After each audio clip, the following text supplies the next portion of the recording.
Picture this: a glittering gala in Dallas, where the Carter family legacy looms larger than the Texas sky. My brother Ethan, the golden child with his Harvard MBA, just stood at a podium and called me a useless dropout in front of everyone who matters. My father, Lawrence, nodded, his pride beaming for his perfect son. They didn't see me slip out the ballroom doors, tears burning my eyes, my heart pounding with betrayal. They've always seen me as the family failure, the one who didn't measure up. But what they didn't know: my so-called failing company was worth $99 million. And the next morning everything changed. I'm Emily Carter, a 35-year-old Stanford dropout who dared to dream bigger than my family's narrow expectations. Growing up in Dallas, Texas, I learned early that family can be your biggest cheerleader or your heaviest chain, pulling you back when you try to break free. My company, Novatech, builds AI that's changing lives. Virtual assistants so intuitive they understand you better than you understand yourself. We're valued at $99 million, a number that should scream success. But to my father, Lawrence, and my brother, Ethan, I'm still the reckless kid who threw away a real future for a pipe dream. They've never seen my vision, only their version of what success should be. Ivy League degrees, corner offices, and a name that opens doors. In the Carter household, Ethan was always the star. His debate trophies, student council victories, and perfectly pressed shirts were Dad's pride and joy. Me, I was the odd one, tinkering with circuit boards in our garage, dreaming of tech that could reshape the world. My mother, Victoria, was the only one who got it. She'd sit with me under the Texas stars, soldering wires and whispering, "The world needs mavericks, not followers."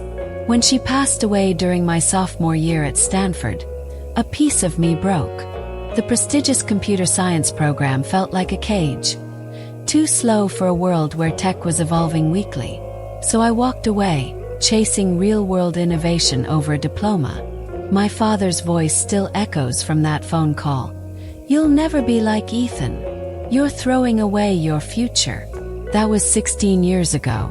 Since then, I've poured my heart into Novatech, building AI that's not just code but a legacy of helping people.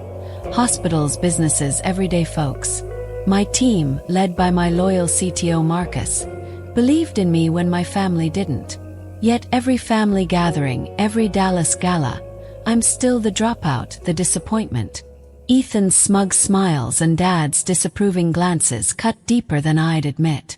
But that night at the gala, when Ethan called my life's work a failure, something shifted. I wasn't just fighting for Novatech anymore. I was fighting for the girl Mom believed in, the one who dared to carve her own path. Here in Texas, we don't back down from a fight. We face the storm head-on, whether it's a summer twister or a family betrayal. Ethan's words were a challenge, not a verdict. I was ready to show them what Texas grit looks like, what it means to build something real, something that matters against all odds.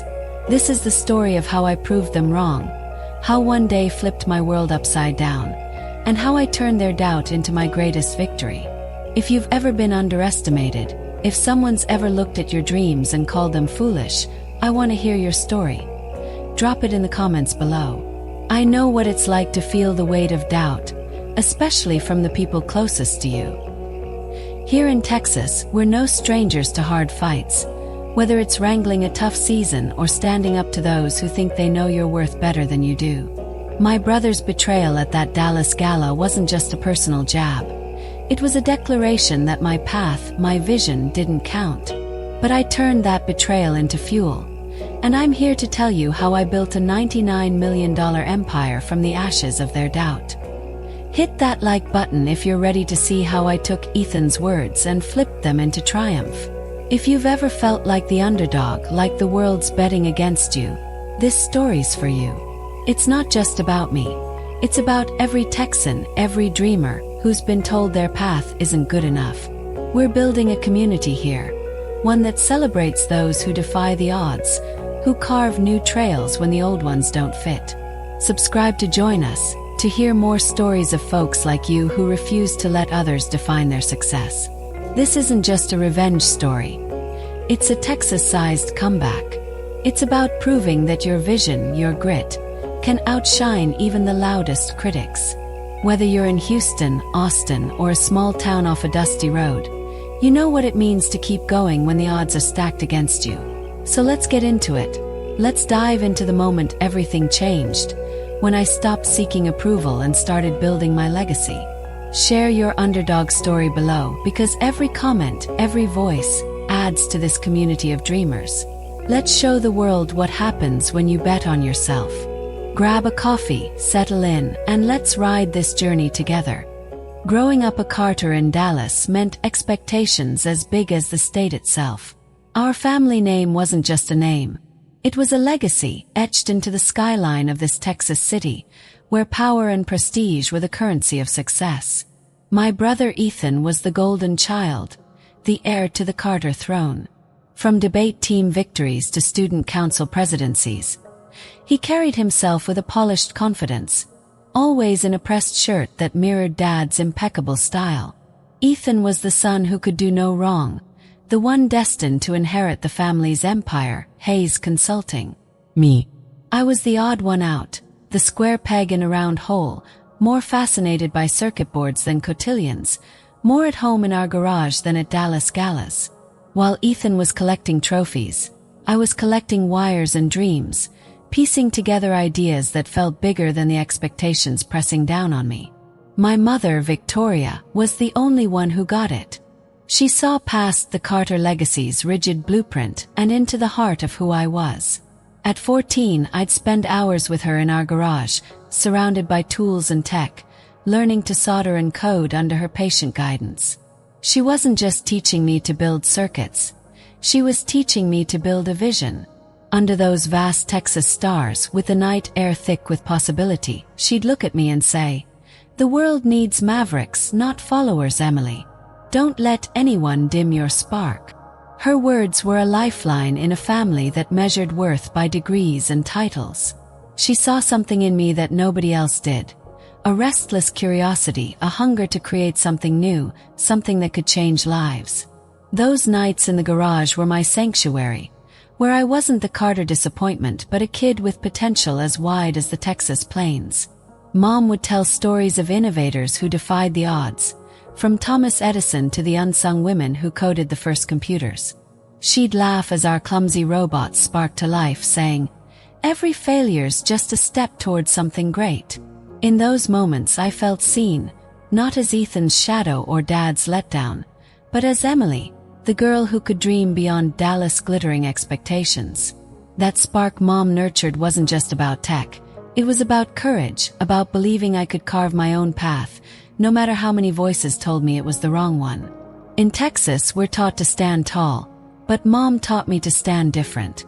And that difference would become my greatest strength, even when the world tried to call it my weakness. When my mother, Victoria, passed away during my sophomore year at Stanford, something broke inside me. I was 19, just a kid trying to navigate a world that suddenly felt too big, too empty. Mom was my anchor, the one who believed I could be more than the Carter family's expectations allowed. Without her, Stanford's prestigious computer science program, once a dream, started to feel like a cage. The lectures were brilliant, the professors world-class, but the pace was agonizingly slow. Tech was moving at lightning speed. AI was transforming industries, startups were rewriting rules, while we spent semesters dissecting theories that were already being outpaced in Silicon Valley. I didn't want to theorize about the future. I wanted to build it, to get my hands dirty, to make something real. So I made the hardest decision of my life. I dropped out.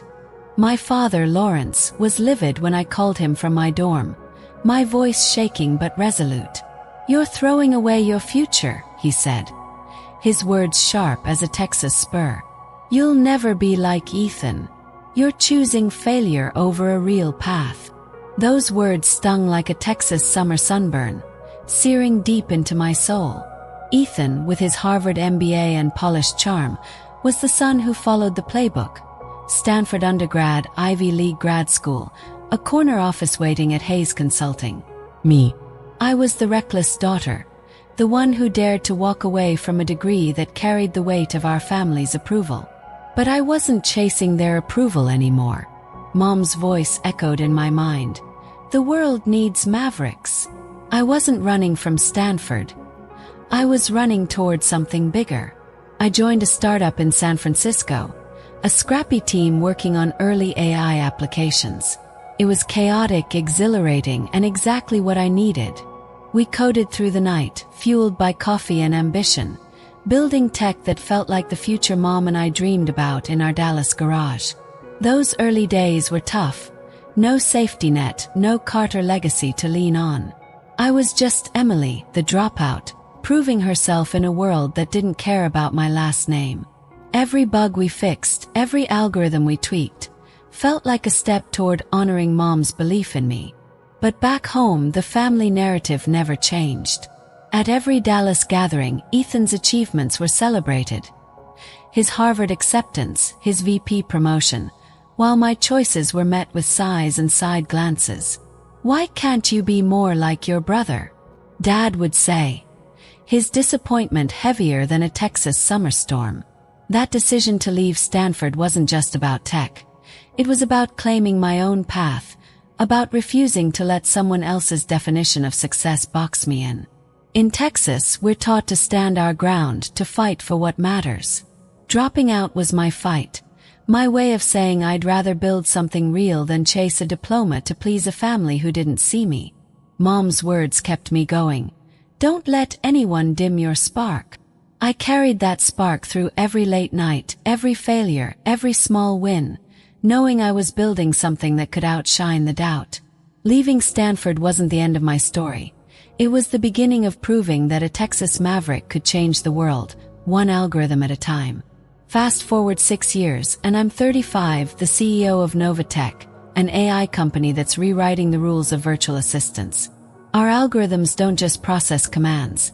They learn, adapt, and understand users in ways that make competitors look like they're stuck in the dial-up era. We're talking tech that can sense a hospital patient's needs before they speak, that streamlines businesses from Dallas to Dubai. Current valuation, $99 million. That's not just a number. It's a testament to the team that believed in me when my own blood didn't. My CTO, Marcus Reynolds, has been with me since the beginning, a rock when the ground felt like quicksand. Together, we've built something that's not just a company but a legacy. One Mom would have been proud of, one that proves a dropout can outshine the Ivy League. But even with Novatech's success, I couldn't escape the shadow of being the Carter family disappointment. Every family dinner, every Dallas gala, was a reminder that my achievements didn't count in their eyes. Ethan's VP promotion at Hayes Consulting was the talk of the town. His Harvard MBA framed like a trophy on Dad's office wall. Me. I was still the kid who threw it all away. They didn't see the sleepless nights, the code that failed before it worked, the investors I convinced when no one else believed. They saw a dropout, not a CEO. Their doubt was a weight I carried, heavier than a Texas heat wave, always pulling me back to that garage where Mom taught me to dream. Marcus and my team were my family now, the ones who saw the spark Mom nurtured. When we hit $99 million, I thought maybe, just maybe, Dad and Ethan would finally get it. But their silence was louder than any applause. At every Carter event, I'd hear the same refrain. When are you going to get a real job? Or Ethan's making waves at Hayes Consulting. Why don't you join him? It wasn't just dismissal. It was erasure, like my work didn't exist because it didn't fit their mold. In Texas, we're taught to stand tall. But standing tall in a family that only sees your shadow is a different kind of fight. Novatech wasn't just about tech, it was about proving that a different path could lead to something extraordinary. Every algorithm we perfected, every life we touched, was a step toward honoring Mom's belief that mavericks change the world.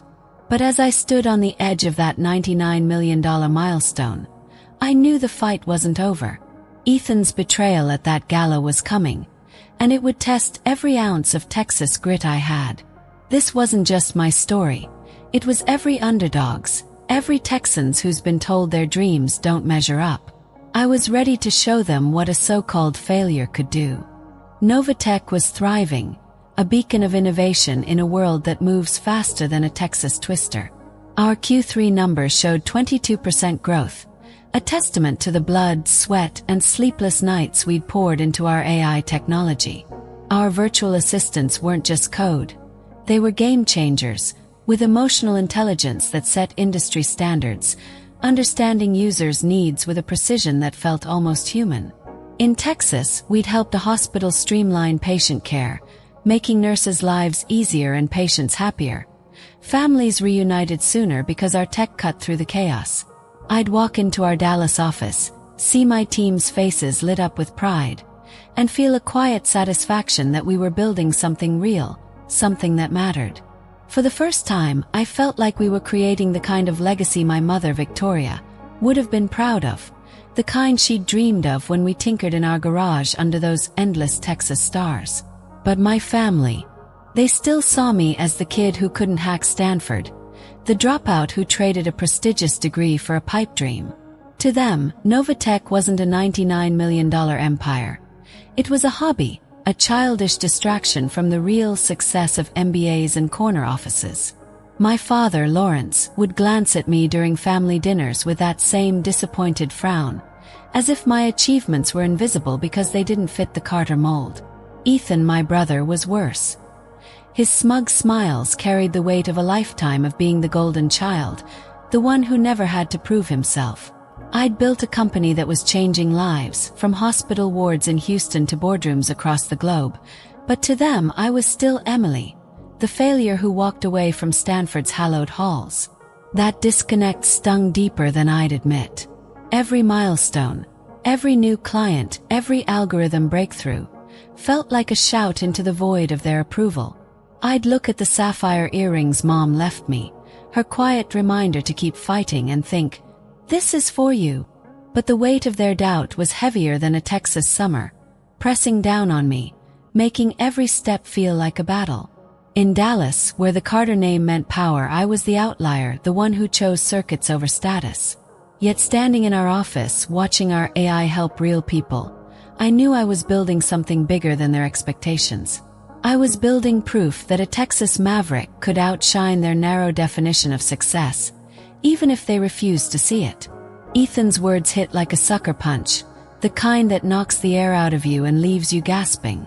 At his lavish promotion gala, surrounded by Dallas elite, he stood at the podium, his Harvard MBA glow practically lighting up the room, and declared my life's work a failure. "My sister Emily has been tinkering with her tech venture since dropping out of Stanford," he said, his voice dripping with false concern. "Novatech is burning through cash with no real results. As family, I'm offering to buy it at 20% of its paper valuation, a generous deal to save her from embarrassment." The room's pitying stares burned worse than the Texas sun, each glance a reminder that I was the Carter nobody believed in. My father, Lawrence, clapped, his pride for Ethan's generosity beaming like a spotlight, while I stood there, frozen, my heart pounding with a mix of rage and humiliation. I'd spent years building Novatech into a $99 million empire, creating AI that didn't just work but changed lives, from hospitals to homes. Yet in that ballroom, under the weight of chandeliers and champagne toasts, I was reduced to the dropout, the family disappointment who dared to dream outside their playbook. Ethan's offer wasn't kindness. It was a calculated move to swallow my company for pennies, to claim my work as his own victory. The crowd's murmurs, their sympathetic nods, felt like salt in a wound. They didn't know Novatech's numbers, didn't see the hospital patients smiling because our tech gave nurses more time, didn't understand the algorithms we'd bled for. To them, Ethan was the savior, and I was the failure who needed saving. I walked out of that ballroom, my navy dress swishing with every step, holding back tears that threatened to spill. My mother's sapphire earrings, her last gift to me, felt warm against my skin, a quiet reminder of who I was fighting for. Victoria had believed in me when no one else did, had seen the spark in a 14-year-old girl soldering circuits in a Dallas garage. "The world needs mavericks," she'd said, and I clung to those words as I slipped through the ornate doors, away from the clinking glasses and whispered judgments. I wasn't running from Ethan's words. I was running toward the promise I'd made her, to build something that mattered, no matter how many voices called it a mistake. That night, the Dallas skyline stretched out before me, a glittering reminder of the world I was fighting to belong in. Ethan's betrayal wasn't just personal. It was a declaration that my path, my vision, didn't count because it didn't wear a suit or carry a diploma. But Texas taught me resilience, the kind that grows in wide-open plains and weathered ranches. I wasn't going to let my brother's smug offer define me. Those earrings, Mom's legacy, were my armor, a reminder that I was fighting for something bigger than their approval. I was fighting for every underdog who's been told their dreams are too small, for every Texan who's faced doubt and kept going. Ethan thought he'd buried me, but he'd only lit a fire. I was ready to show him and the world what a so-called failure could do. My whole life, Ethan and Dad measured success by MBAs, corner offices, and a name that opened doors faster than a Texas wind. I'd built a $99 million company, a tech empire that was rewriting the rules of AI, but to them it was a hobby, a childish detour from the path they'd paved for me. Novatech wasn't just a startup. It was a revolution with algorithms that learned and adapted, helping people in ways I'd only dreamed of as a kid in our Dallas garage. We'd streamlined hospital care in Houston, given small businesses in Austin tools to compete with giants, and built tech that felt like a conversation, not a command. Yet every family dinner, every Carter gathering, I was still the dropout, the one who'd thrown away Stanford's prestige for a gamble they couldn't understand. I remembered Ethan at an Austin barbecue years before the gala.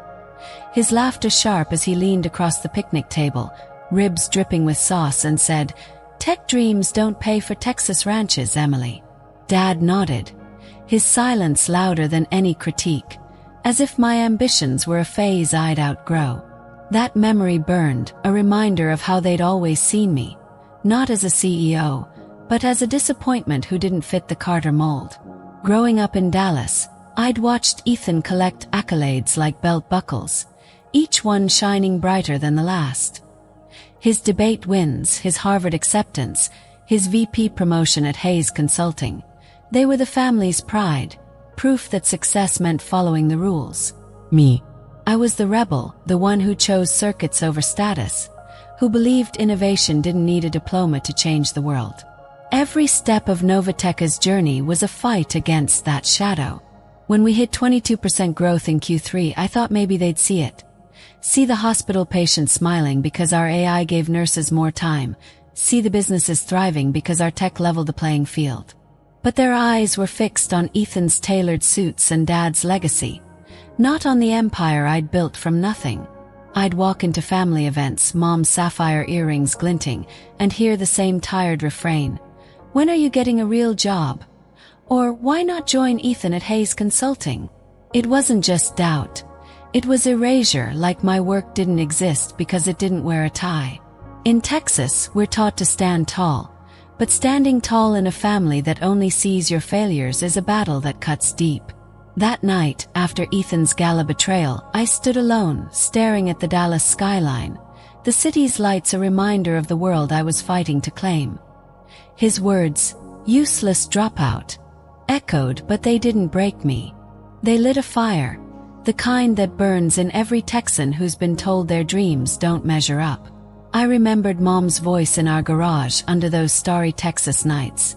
"The world needs mavericks, not followers." She'd seen the spark in me, the one Ethan and Dad tried to snuff out. I touched her earrings, my anchor, and made a vow. I'd prove them wrong, not just for me, but for every underdog who's been underestimated, every dreamer who's been told their path is a dead end. Texas taught me grit, the kind that grows in wide-open plains and weathered ranches, where you don't back down from a storm. Ethan's betrayal wasn't the end. It was the spark that would fuel my fight. I wasn't just building Novatech. I was building proof that a dropout could outshine the golden child, that a maverick could change the world. If your family's ever doubted your path, if you've felt the weight of their expectations pulling you down, I want to hear your story. Drop it in the comments below. Let's share those battles, those moments when you chose to fight for your dreams over their doubts. Together, we'll show the world what Texas grit can do, what happens when you refuse to let someone else define your worth. The next morning, the fallout from Ethan's gala speech hit like a Texas dust storm, sudden and suffocating. 3 investors, Redstone Capital, Venture Northwest, and Eric Sullivan's firm, called within hours, their voices clipped with doubt. They were pulling out, spooked by Ethan's lies about Novatech's stability. He'd painted my $99 million company as a sinking ship, a reckless venture led by a dropout who couldn't deliver. I sat across from Eric Sullivan in a sterile Dallas conference room, my laptop open to our financials, showing him our 18-month runway, our 22% Q3 growth, our AI that was transforming hospitals and businesses. "We're solid," I told him, my voice steady despite the knot in my chest. But his hesitation said it all. Ethan's words had planted a seed of doubt, and perception was becoming reality faster than I could fight it. Alone in my office that evening, I stared at Dallas skyline, the city's lights blurring through the weight of my thoughts. Novatech was my life's work, built from the spark my mother, Victoria, had nurtured in our garage. Now, my own brother was tearing it down, not with facts but with whispers, leveraging the Carter name to undermine me. I wondered if Texas grit, the kind that carried ranchers through droughts and storms, could outlast this kind of family betrayal.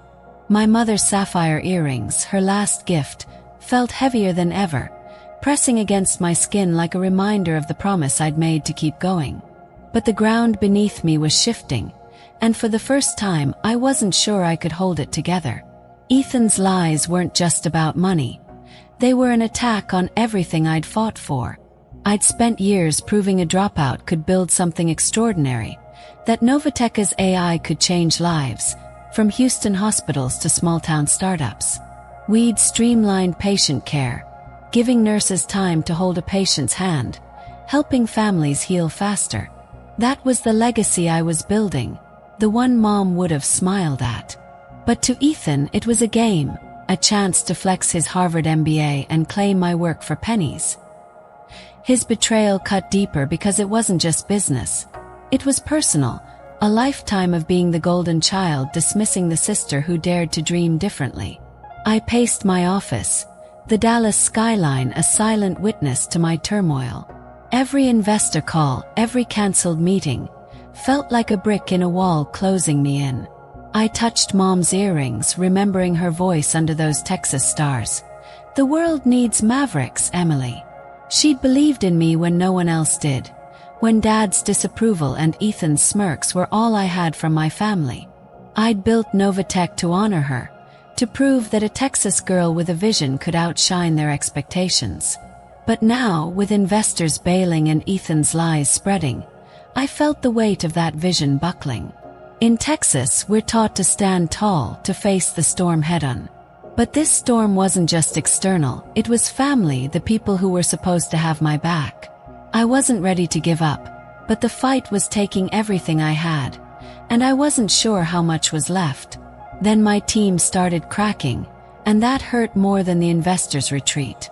Jessica, Greg, and Michelle, 3 of my best developers, the ones who'd coded through nights with me, who'd believed in Novatech's vision, jumped ship to Hayes Consulting.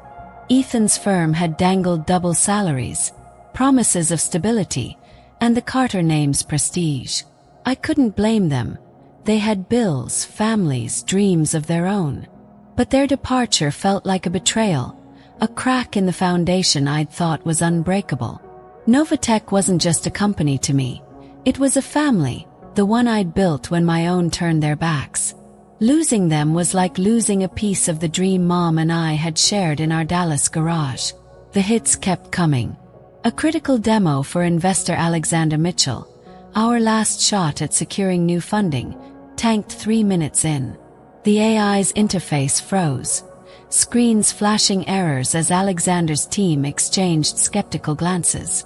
I stood there, explaining the glitch, promising a fix, but the damage was done. Their trust was slipping, just like the investors before them.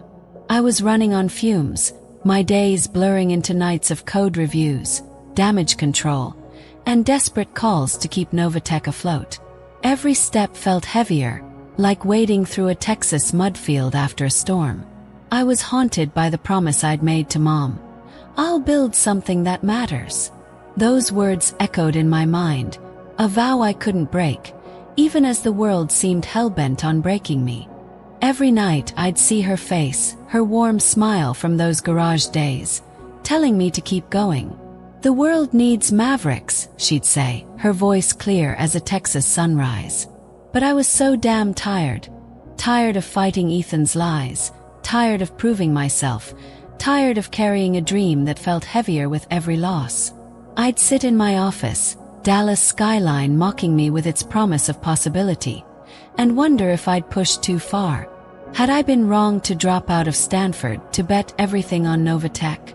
The doubt crept in, cold and relentless, but Mom's memory wouldn't let it stay. She'd taught me that failure was just a step toward something great, that Texas grit meant fighting even when you're bone-weary. My team was my lifeline, but even they were fraying. Marcus, my CTO, stayed loyal, working double shifts to patch the AI's bugs, but I could see the strain in his eyes. The others looked to me for strength, and I gave it, hiding the exhaustion that gnawed at my core. I couldn't let them see me falter. Not when Ethan was waiting for me to fail, not when Mom's legacy was at stake. In Texas, we don't quit when the going gets tough. We dig in like ranchers facing a drought. But this wasn't just tough. It was a war, with my brother's lies as the enemy and my own doubts as the traitor within. I kept going, driven by that promise to Mom, by the belief that Novatech could still change the world. But the truth, I was hanging on by a thread, and the fraying was starting to show. Westfield's $30 million contract, the key to Novatech's future, the lifeline we needed to rebuild, was slipping away like sand through my fingers. Ethan had called their board, sowing more lies about our instability, painting me as a reckless dropout who couldn't deliver. I got the call from Thomas Bennett, Westfield's CEO. His tone polite but distant. "We're reevaluating our options, Emily." Those words were a gut punch, worse than Ethan's gala speech, because they threatened everything I'd built. Novatech wasn't just a company. It was proof that a Texas maverick could change the world, that Mom's belief in me wasn't misplaced. Losing Westfield meant losing that proof, and I couldn't let that happen. Not after everything I'd sacrificed. Rachel, my closest friend and Novatech's head of operations, saw the toll it was taking. "You're killing yourself, Emily," she said, her voice soft but firm. "Rest, even for a day." But I couldn't. Rest felt like surrender, like handing Ethan the victory he'd schemed for. Every waking moment was spent fighting, calling clients, debugging code, pleading with investors to see past the rumors. My nights were sleepless, haunted by the fear that I'd fail Mom, that her dream for me would crumble under my brother's betrayal. I was running on grit and coffee, my body screaming for a break my heart wouldn't allow. In Texas, we're taught to keep going, to face the storm no matter how fierce. But this storm was relentless, and I was starting to lose my footing. One night, when the weight felt too heavy, I drove to Mom's grave in Fort Worth, the road stretching dark and quiet under a Texas sky. I knelt by her headstone, the air thick with the scent of wildflowers, and whispered, "I won't let them win, Mom." Her sapphire earrings, still in my ears, were my anchor, a reminder of the nights we'd spent dreaming in our garage. She'd taught me to be a maverick, to fight for what mattered, no matter the cost. But standing there, with Ethan's lies closing in, I wasn't sure I could hold on. The walls were tightening, investors gone, developers defected, Westfield slipping, and doubt was creeping in like a thief. Had I pushed too far? Was Novatech a dream I couldn't sustain? Yet even in that moment, Mom's memory steadied me. She'd faced her own battles, raising me in a family that valued tradition over vision, and she'd never backed down. "The world needs mavericks," she'd said, and I could almost hear her voice in the Fort Worth breeze. I thought of the hospital patients Novatech had helped, the businesses we'd empowered, the lives we'd touched. That was why I fought. Not for Ethan's approval, not for Dad's nod, but for the people who believed in us, for the legacy Mom had entrusted to me. In Texas, we don't quit when the odds stack against us. We dig deeper like roots in dry soil. But the truth was, I was scared. Scared I'd lose everything, scared I'd prove Ethan right.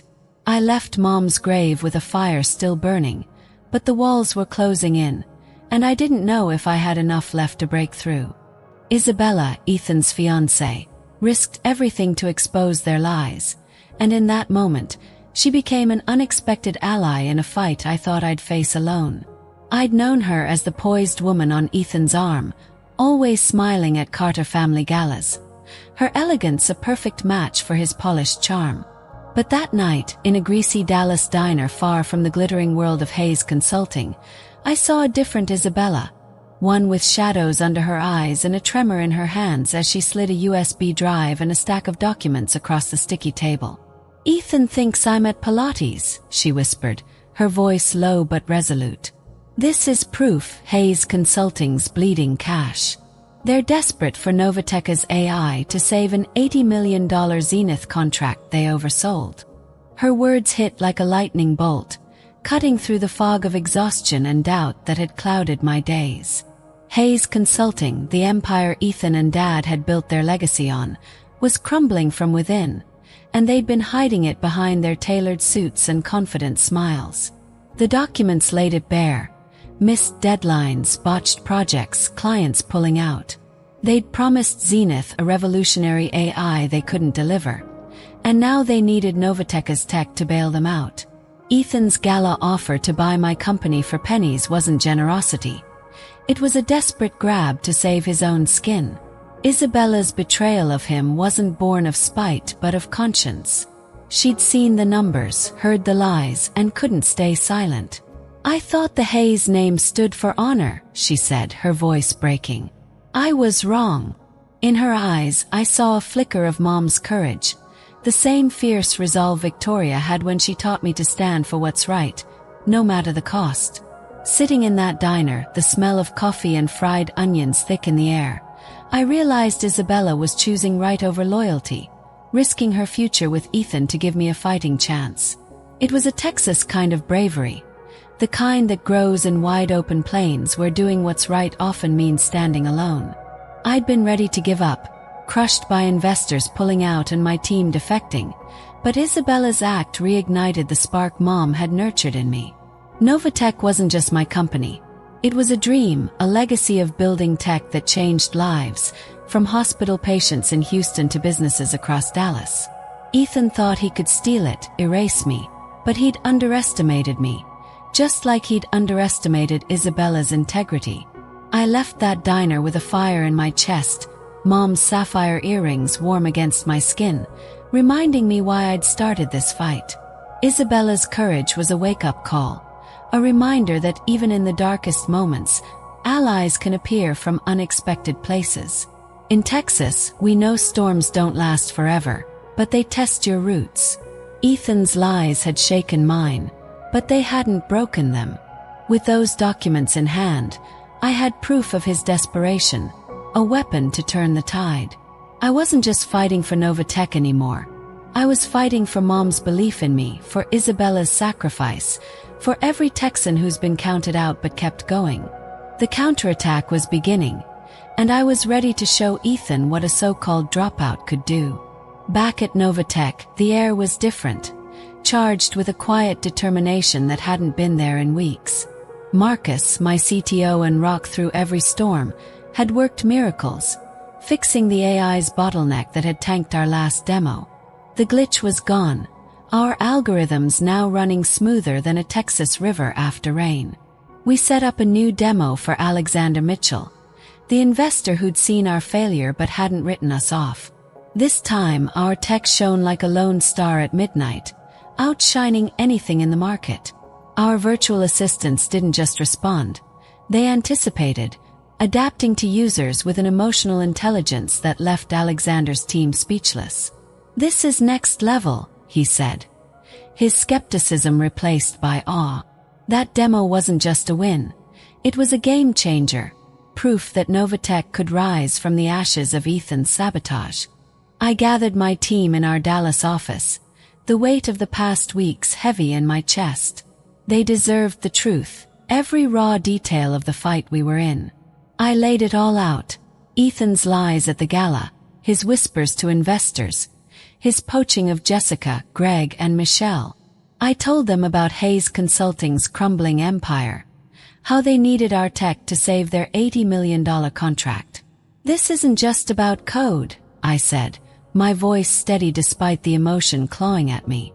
It's about proving that a team of mavericks can outshine a legacy built on lies. I braced for doubts, for more defections, but no one walked away. Instead, they stood taller, their eyes fierce with the kind of loyalty that Texas breeds, loyalty forged in hard fights and shared dreams.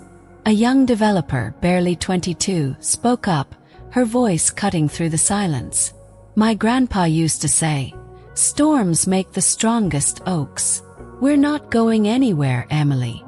Her words hit me like a warm Texas breeze, a reminder of the resilience Mom had instilled in me. In that moment, I saw her and my team. Their grit, their belief in Novatech's mission to change lives, from hospitals to small businesses. We weren't just coders. We were trailblazers, building tech that mattered. Marcus clapped me on the shoulder, his grin saying what words couldn't. We were back, stronger than ever. The demo's success and the team's unity were a turning point, a sign that Ethan's betrayal hadn't broken us. It had made us fiercer. I thought of Mom, her voice echoing from our garage days. The world needs mavericks. She'd be proud of this team, of the way we'd faced the storm and come out swinging. Novatech wasn't just surviving, it was thriving, our AI now a beacon of what's possible when you refuse to quit. In Texas, we know that the toughest battles forge the deepest roots, and my team was proof of that. Ethan had tried to tear us down, but he'd only made us stronger. I touched Mom's sapphire earrings, feeling her strength in me, and knew we were ready for the next move. This wasn't just a counterattack, it was a declaration that Novatech and the dreamers behind it wouldn't be silenced. We were building something bigger than Ethan's lies, and we were just getting started. An anonymous leak hit TechWire like a thunderclap, exposing Hayes Consulting's mess without ever mentioning Novatech. The article laid bare their financial hemorrhaging, missed deadlines, and the oversold $80 million Zenith contract they couldn't deliver. Clients were bailing, morale was tanking, and Ethan was scrambling to contain the fallout. I didn't need to claim credit for the leak. Sometimes the truth speaks louder than a name.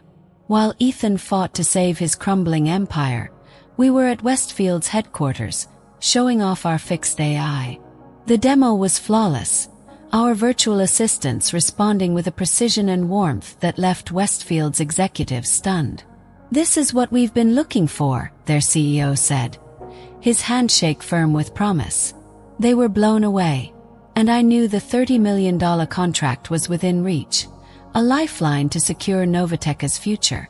For the first time in weeks, I felt the tide turning, like a Texas storm breaking to reveal a clear sky. Ethan's lies had pushed us to the brink, but they'd also pushed us to be better, sharper, more determined. Novatech's AI wasn't just tech.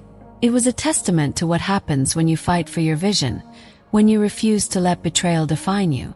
I sat in my office that night, the Dallas skyline glowing with possibility, and typed a single line to Ethan.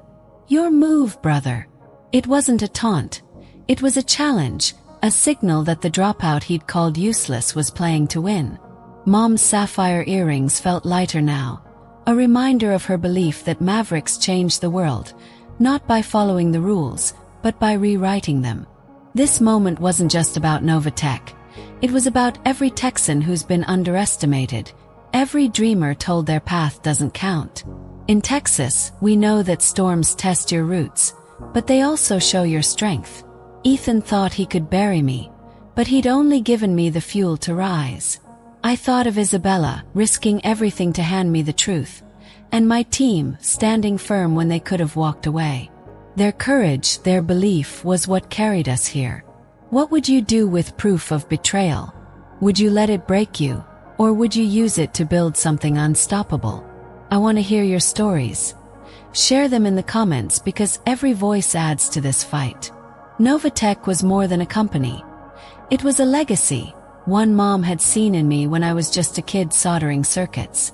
We were helping hospitals save lives, businesses grow, people connect in ways that mattered.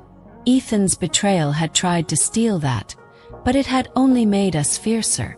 In Texas, we don't just survive storms. We thrive in them like oaks growing stronger with every gust. Sending that email to Ethan, I felt a shift, a certainty that we weren't just fighting to save Novatech, we were fighting to redefine what success looks like. This was our counterattack, our moment to show the world what happens when you bet on a maverick. The game wasn't over, but for the first time, I knew we were the ones setting the rules. Westfield signed the $45 million contract, a deal that didn't just save Novatech but launched us into a new orbit. That signature pushed our valuation to $150 million, a number that felt like a shout into the silence of my family's doubt. Tech Future, the industry's gold standard, published a feature calling us a game changer, praising our AI's emotional intelligence as the future of tech. Hospitals were using our virtual assistants to ease nurses' workloads, businesses were streamlining operations, and everyday people were connecting in ways that felt human, not coded. This wasn't just a win. It was proof that a Texas dropout could build something extraordinary, something that outshone the MBAs and corner offices my family worshipped. Ethan's response came swiftly, but it wasn't the smug takeover offer I'd braced for. His empire, Hayes Consulting, was cracking. Clients bailing, contracts failing, their $80 million Zenith deal in tatters. He emailed me, proposing a partnership, not an acquisition. His words carefully neutral but laced with desperation. The golden child, the Harvard MBA who'd called me a useless dropout, was now extending a hand, not out of respect but necessity. I read his message, Mom's sapphire earrings warm against my skin, and felt no triumph, only a quiet resolve. This wasn't about gloating. It was about proving that my path, the one they'd mocked, was valid. Ethan's empire was crumbling, but mine was rising, built on grit and a vision they'd never understood. Then came the moment that shifted everything. My father, Lawrence, called me to his Dallas office, a place I'd avoided since childhood, its mahogany walls heavy with his expectations. He looked older, his eyes softer than I'd ever seen. "Your mother saw what I didn't," he said, his voice low, almost breaking. "She knew you'd build something remarkable." Those words, from the man who'd once called my dreams a waste, landed like rain on parched Texas soil. They didn't erase the years of doubt, the dinners where my achievements were ignored, but they were an admission, a crack in the Carter legacy's rigid mold. Mom Victoria had believed in me when he couldn't, and now, he was seeing her vision come to life. I wanted to honor that vision, to give back to the state that shaped me. So I started a scholarship in Mom's name, for Texas women like me. Dropouts with big dreams, girls who dared to defy the playbook. I thought of the kid I'd been, soldering circuits in our garage, Mom's voice whispering, "The world needs mavericks." That scholarship wasn't just money. It was a promise to lift up others who'd been told their paths don't count. In Texas, we don't just build for ourselves. We build for those coming behind us, for the dreamers who need a hand to rise. The scholarship launched with a quiet ceremony, but its impact was loud, funding young women in Houston, Austin, and small towns off dusty roads, each one a reminder that success isn't a diploma. It's courage, vision, and the will to keep going. Novatech's triumph wasn't about numbers. It was about rewriting what success looks like. We were showing the world that a company born in a Dallas garage could outshine corporate giants, that a team of mavericks could change lives. Ethan's partnership offer, Dad's admission, the scholarship, they were milestones, not endings. In Texas, we know victories are earned through storms, and this one was for Mom, for every Texan who's been underestimated, for every dreamer who's been called a failure. We were building a legacy not just of tech but of resilience, and I was just getting started. At Tech Forward, I stood before thousands, the spotlight warm but the weight of my journey heavier. My keynote wasn't just for the tech elite in that auditorium. It was for everyone who's been doubted, every soul who's felt the sting of being called less than. I spoke about Novatech, about building AI that didn't just work but cared, tech that helped nurses in Houston hospitals and entrepreneurs in Austin startups. But more than that, I spoke about the fight, about facing a family that saw me as a failure, about proving that success isn't a playbook but a path you carve yourself.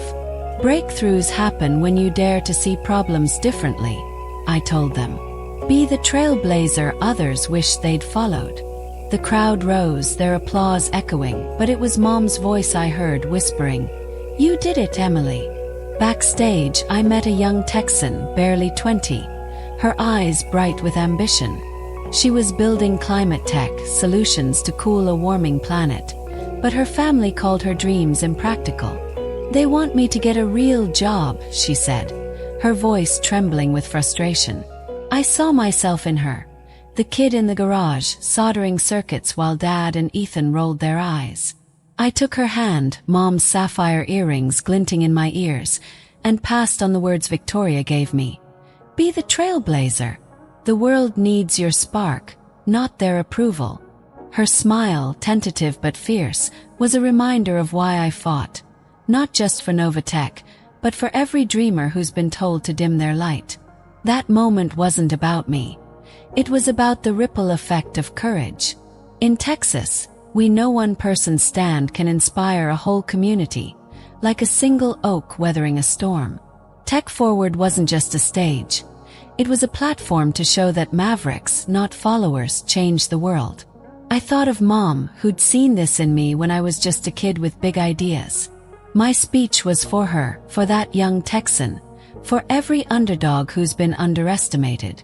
Novatech's success was proof that you don't need a degree to make a difference, just a vision and the grit to see it through. Novatech grew to 78 employees, a family of dreamers who believed in our mission. Jessica, one of the developers who'd left for Hayes Consulting, came back, shaken by their chaos but stronger for it. We welcomed her like Texas welcomes rain after a drought, with open arms and no grudges. In my office, I framed Mom's wildflower sketch, its delicate petals a reminder of Texas resilience, the kind that blooms through storms. Novatech wasn't just building tech, we were building new ways to think, showing the world that innovation doesn't need a corner office. It needs courage, heart, and a spark that refuses to fade. Family scars don't heal easy, not when they're carved by years of doubt. Ethan's partnership offer and Dad's admission didn't erase the pain of being called a useless dropout. But respect. That's earned, not given, and I'd earned it, not just from them but from myself. In Texas, we know the strongest oaks grow through the fiercest winds, and I'd grown stronger, not despite my family's doubt, but because of it. Mom's sketch, her legacy, reminded me that Novatech was more than a company. It was proof that a maverick's path can change the world, one resilient step at a time. In Texas, we know storms make the strongest oaks, their roots digging deeper through the fiercest winds. My path was doubted, by my brother, my father, even myself at times. But that doubt was the fuel that kept me going. I built Novatech, a $99 million empire, not despite being called a useless dropout, but because of it. Every challenge, every betrayal, was a call to prove that a Texas maverick could change the world. Your journey might feel impossible right now, like a storm that won't break. But that's your signal to keep building, to keep fighting for the dreams others can't see.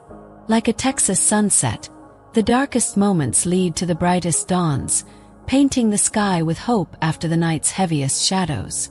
My mother, Victoria, taught me that, her voice guiding me through every trial, from our Dallas garage to the global stage. She saw a spark in me, a vision that outshone my family's expectations, and she nurtured it with love and courage.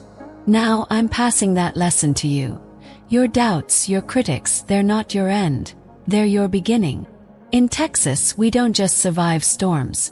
We grow stronger, our roots anchoring us to dreams bigger than the plains. Take that step, keep building, and let your path shine like a sunset after the rain. Have you been underestimated, told your dreams don't measure up? I've been there, standing in the shadow of my family's doubt, fighting to prove my worth. If Emily's story, my story, speaks to you, drop your own in the comments below. Share the battles you've faced, the dreams you're chasing, because every story adds to our Texas fire. Hit that like button if my fight against being called a useless dropout resonates. If you've ever pushed through when the odds were stacked against you. Subscribe to join our community of Texas trailblazers, a family of dreamers who defy expectations, from Houston's bustle to the quiet plains. We're not just watching stories, we're building them together, showing the world what happens when you bet on yourself. Let's keep defying the odds, proving that mavericks, not followers, change the game. Whether you're in Dallas, Austin, or a small town under wide skies, your voice matters. Comment, like, subscribe. Let's make this community a beacon for every underdog with a dream. Thanks for watching, for standing with me through this journey. Grab a coffee, share your story, and let's keep building paths that shine brighter than any doubt. Here in Texas, we don't just dream, we do. See you in the comments, trailblazers.